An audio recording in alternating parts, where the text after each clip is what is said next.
Hai semua, Selat Bali adalah selat yang memisahkan antara Pulau Jawa dengan Pulau Bali, dan Selat Bali ini dihubungkan dengan layanan kapal feri melalui Pelabuhan Ketapang di Banyuwangi dan Pelabuhan Gilimanuk di Bali. Meskipun jarak antara Pelabuhan Ketapang dan Gilimanuk ini tidaklah jauh, tapi sampai saat ini belum dibangun jembatan untuk menghubungkan kedua daerah tersebut. Dan hal ini dikarenakan ada berbagai alasan sehingga tidak mungkin dibangun jembatan pada Selat Bali ini. Dan berikut ini adalah beberapa alasan mengapa tidak dibangun jembatan pada Selat Bali ini.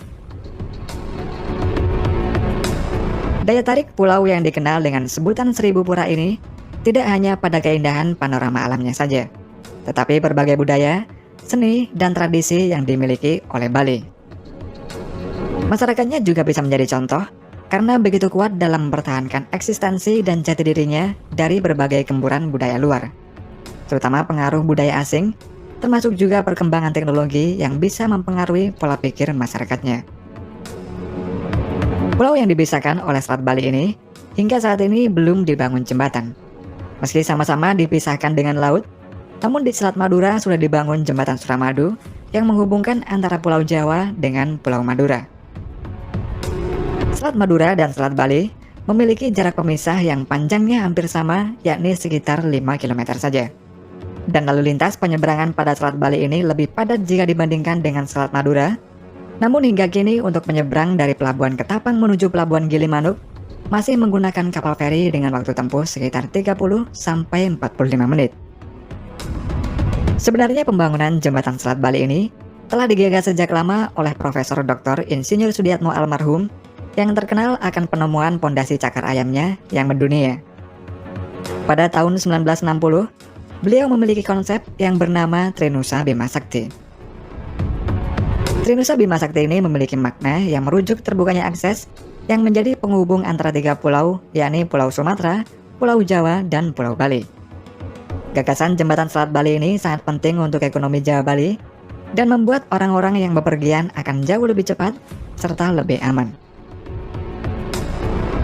Kemudian pada tahun 2020, menurut Kepala Badan Pengatur Jalan Tol Kementerian PUPR Danang Parikesit, pembangunan tol Trans Jawa dengan total panjang 1.350 km direncanakan dari ujung barat Jawa sampai timur Jawa, termasuk dengan Bali.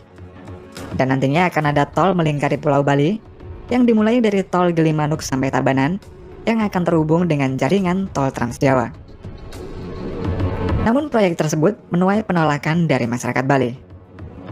Alasan penolakan masyarakat Bali terhadap pembangunan jembatan Selat Bali ini karena terdapat kepercayaan dalam agama Hindu bahwa bangunan maupun posisi manusia tidak boleh lebih tinggi dari Padmasana, yakni tempat bersembayang dan menaruh sajian bagi umat Hindu. Dan jika dibangun sebuah jembatan, maka kemungkinan besar akan memiliki struktur yang lebih tinggi dari Padmasana tersebut.